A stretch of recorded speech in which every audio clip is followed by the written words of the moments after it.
സുഖല്ലേ, എന്തൊക്കെയുണ്ട് വിശേഷം? അപ്പോൾ ഇതെൻ്റെ ഫ്രണ്ട് തന്ന പൂവാണ്. അത് വാടിക്കരിഞ്ഞൊരു പരുവായി. ഇനി അതിനെ പ്രിസർവ് ചെയ്യാൻ കൊടുക്കണം. അപ്പോൾ ഇന്നത്തെ വീഡിയോ നമുക്കൊരു ജ്യൂസൊക്കെ കുടിച്ചിട്ട് തുടങ്ങാമെന്ന് പറഞ്ഞ് ഞാൻ തന്നെ ഉണ്ടാക്കിയ ജ്യൂസാണ്.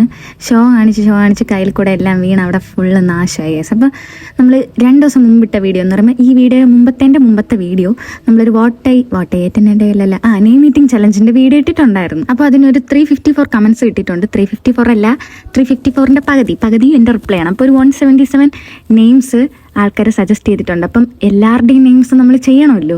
അപ്പം ഞാൻ എന്ത് ചെയ്തു, ഇല്ലാത്ത ബുദ്ധിയിൽ ഒരു ഐഡിയ തോന്നി. അപ്പം 8 ലെറ്റേഴ്സിന് താഴെയുള്ളതും 8 ലെറ്റേഴ്സിന് മുകളിലുള്ളതും ഞാൻ 2 ഗ്രൂപ്പായിട്ട് തിരിച്ചിട്ട് അവരുടെ എല്ലാ നെയിംസ് എഴുതിയിട്ടുണ്ട്. അപ്പം വീക്ക്ലി ഒരു 8 ലെറ്റേഴ്സിന് എബോ ഉള്ള നെയിമും ഒരു 8 ലെറ്റേഴ്സിന് താഴെയുള്ള നെയിമുമായിട്ട് ചെയ്യാമെന്നാണ് ഇപ്പോഴത്തെ എൻ്റെ പ്ലാൻ. അപ്പോൾ ലോട്ടൊക്കെ എഴുതി വെച്ചിട്ടുണ്ട്. റാൻഡമായിട്ട് ആരെങ്കിലും കൊണ്ട് നമ്മൾ ഈ ലോട്ട് എടുപ്പിച്ചിട്ട് അതിൽ നിന്ന് 2 എണ്ണം ചെയ്യും. അപ്പോൾ എങ്ങനെയുണ്ട് എൻ്റെ ഐഡിയ? അപ്പോൾ ഇന്നത്തേക്ക് എത്രയുള്ളൂ. പുതിയൊരു വീഡിയോ ആയിട്ട് നാളെ കാണാൻ. ടാറ്റാ.